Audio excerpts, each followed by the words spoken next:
Hey guys, it's Q and welcome once again to YouTube's most underproduced but slowly growing Amiga channel.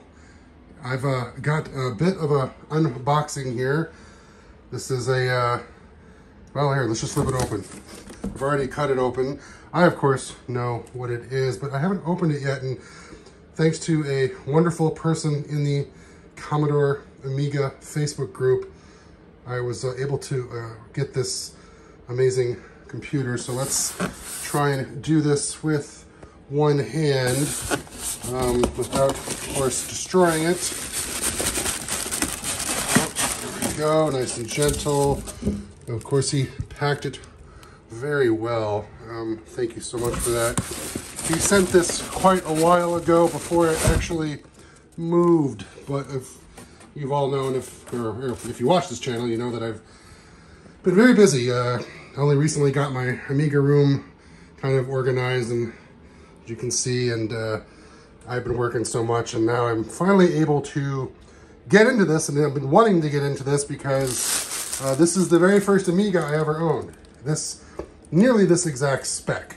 So this is the first Amiga that got me kicked off, and some of you can probably already tell what it is just by the shape of the foil, and she's showing a little there. Here we go. Let's pull out the foil, and oh, where's the camera there? Sorry about that. Oh goodness. Oh, and there we go. Look at this, the Amiga 500. This is an OCS. It has Kickstart 1.2, and I believe 1 meg of RAM, I believe. I'm not sure if I remember, but what's important is this basically matches the spec that I had of my original 500, and it's super clean. All the keys feel wonderful. It's very virtually, there's like no yellowing. It looks beautiful. It's an amazing example of a 500. And yes, it has its floppy. I don't believe it's been recapped. I don't think so. I honestly don't remember. But what I do know is that the gentleman that did this did a complete refurb on it. So the reason it looks so amazing is because he spent a lot of his precious time making it beautiful inside and out. So this, I'm absolutely appreciating how this is the first time I'm seeing it. He sent me pictures way back when I moved and first came out here, but seeing it in person obviously is far better. Look at that. Look how shiny those ports are. Beautiful. It's gorgeous. I mean, it really is just, that is great work. And I don't know if this was as things fall onto the floor, if this was a retro bright or what there, and that's what that has to be. Yeah, that's okay. So obviously, if I pop this open, I can find out if there's the expansion in there. But yes, I'm gonna hit the pause button, and we'll be right back. I'm getting into not filming things all in one take, as you've seen it in the last couple videos. So we'll be right back. Okay, folks, we are back. And as you can see, things have changed a little bit. I've got my trusty power supply that I've used to run all my 1200s. I've got a gamepad, my mouse, and the Amiga is set up. And again, this was this beautiful. It's really gorgeous. He did an amazing job cleaning it up. The floppy drive was serviced fully. Again, everything was done to it, and he says it runs flawlessly. So that's great. I mean, it wasn't recapped, and I know that makes everyone's bottom ends pucker a little bit, but he says it runs great. And I've got it plugged into my ViewSonic monitor, which scans down there. This is NTSC, of course, OCS 1.2. And I did flip it over and open it up, and it does have the battery backed up 512K memory. And I have a floppy that we can boot off of, since I don't have Workbench 1.2. I don't really have anything to boot except these games. So first we'll turn it on and hope that the Kickstart screen comes on. And then if that's the case, then we can progress and put the floppy in. So let's flip the switch. Okay, red light. Is that? Oh, yay! Yes, there it is. Oh, I've traveled back in time once again. Kickstart 1.2 Amiga 500. And I said that this pretty much matched the spec of my original.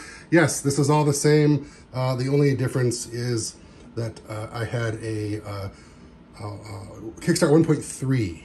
But when I specifically called out for this Amiga 500, I wanted the youngest one I could get my hands on, and for a reasonable cost. I'm not going to pay the horrible prices, but and it was a great deal, and that's amazing. This is so cool. So it did boot. I don't know if this light has been replaced or if these versions of the Amiga just have a red power light. That's how bad my memory is. You all might be screaming at the screen right now, dum-dum, it's a red light on those models. Or maybe he swapped it out. I have no idea. But let's go ahead and do the next exciting part and actually put the floppy in.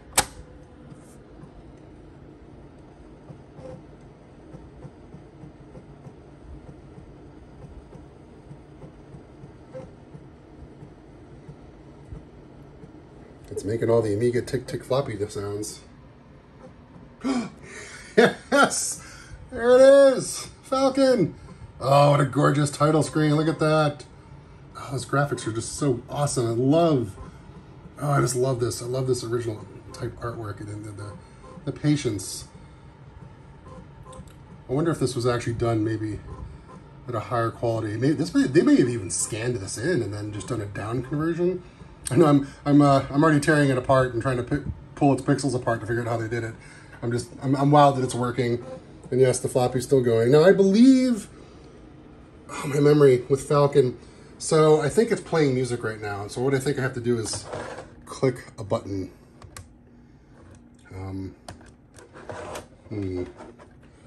Is this? I know this gamepad works because I used it on other things. Or maybe Falcon. Did I not check my specs here? Is Falcon not a, what does it say here? What does it say here?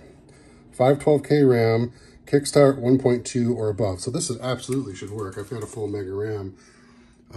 So the floppy did its thing.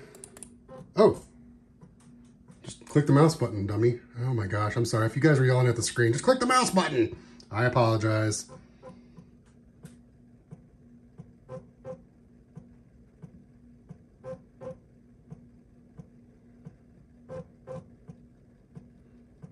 I just wanted you guys to enjoy some classic Amiga floppy sounds without my air conditioner running in the background.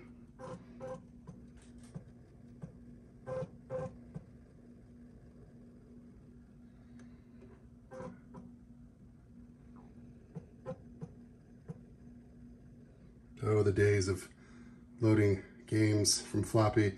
Oh, insert disc 2, of course. And these discs are, the game box wasn't sealed, but the discs are sealed? Really? Are they really sealed? I'm sorry, I'm still kind of geeking out that this is working. So let me just set this camera down in a way that's hopefully not going to fall over. Very carefully, don't breathe on it.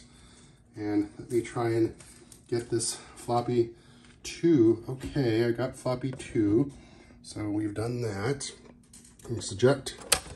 Oh, the action on this floppy drive is beautiful. It's just beautiful. Okay. And press space.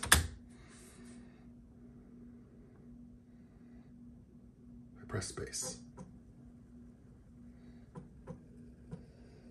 Yes. See, before hard drives, guys, you all remember this. Before emulators, before lots of things. And honestly, all of us that use GoTex, still experience wait times like this. But who are we all kidding? Everyone uses WHD load to play their Amiga games. But this experience, there is just that massive, awesome nostalgia-ness about it. And it's bringing back all those memories of for me, I thought this was great.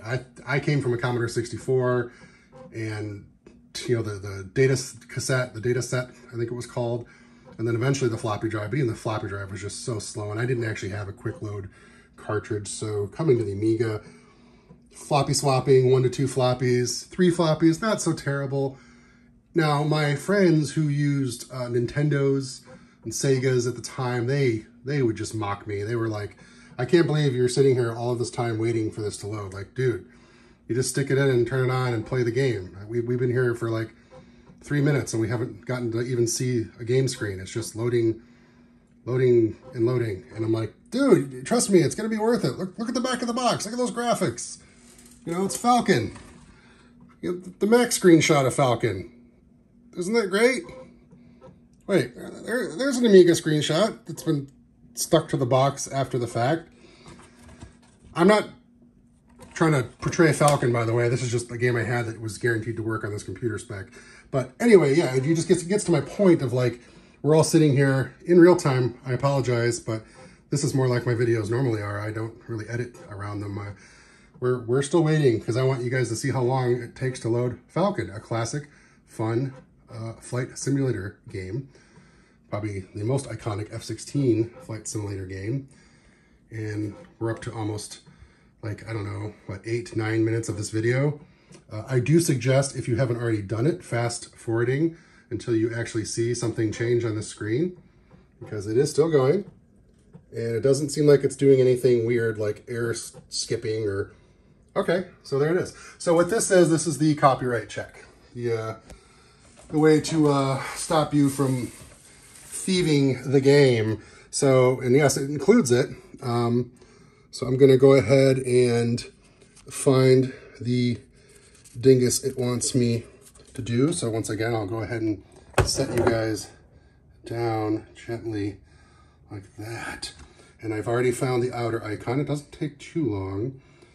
And then you got to find the little inner icon on the wheel, which in this case is the aeroplane looking shape. And I have found, to me, what looks like the airplane shape. Or so I thought. He said, I'm just going to give a quick scan around the rest.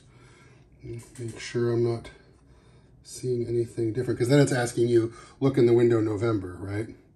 So when I look in the window November, I'm not seeing anything. Squiggly line, November. I mean, I've got it set. You know what, guys? Let me, oh my God, cut the camera. Hey, we're back again.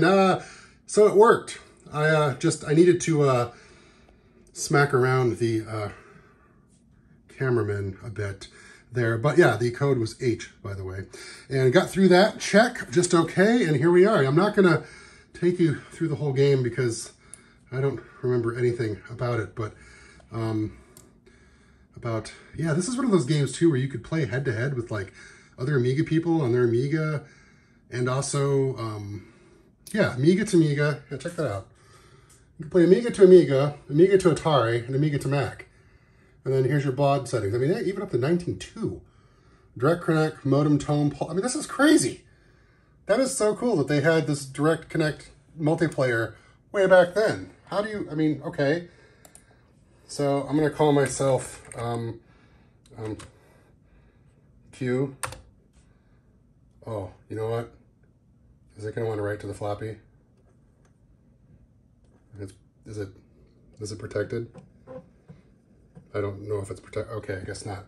Okay, so there we go. Milk Run, MIGS 1. Yes, just click the button.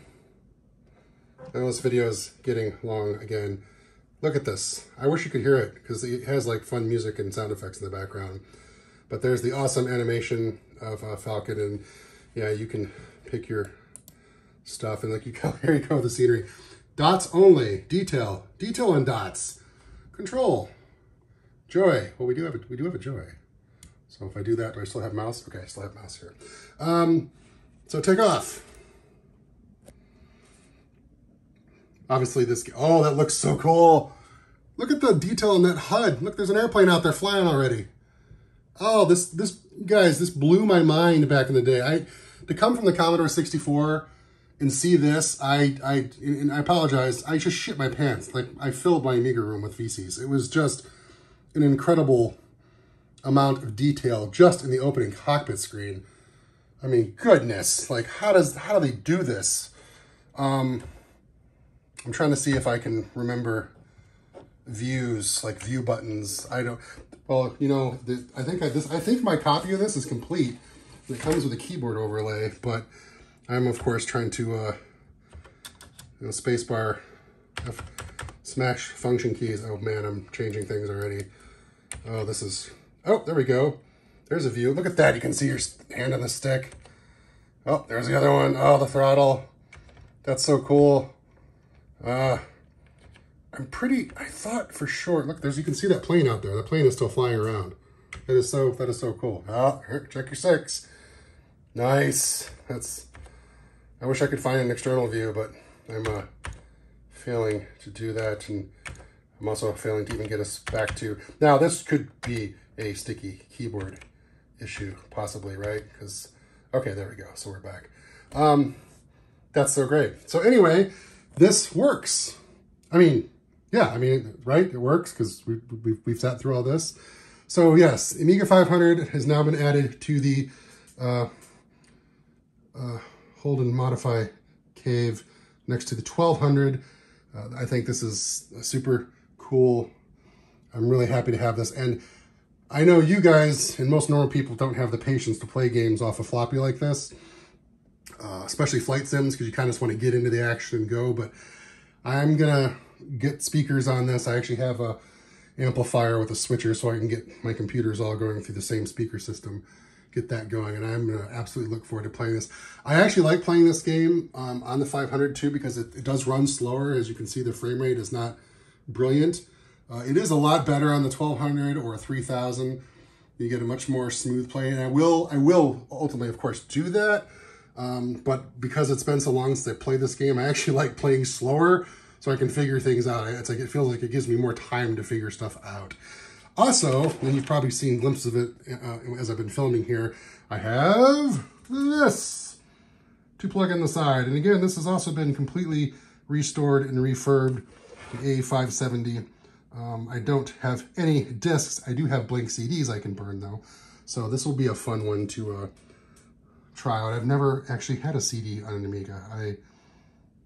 I made, I think one of my first demo reels I ever made, I included an image of this in that demo reel is like a way to show that Amigas were cool and had CDs. So finally, I've set the clock back enough that I can attempt this. So I hope you enjoyed this Amiga 500 unboxing-ish sort of kind of thing. And I'm sorry it was so clunky. My videos are clunky.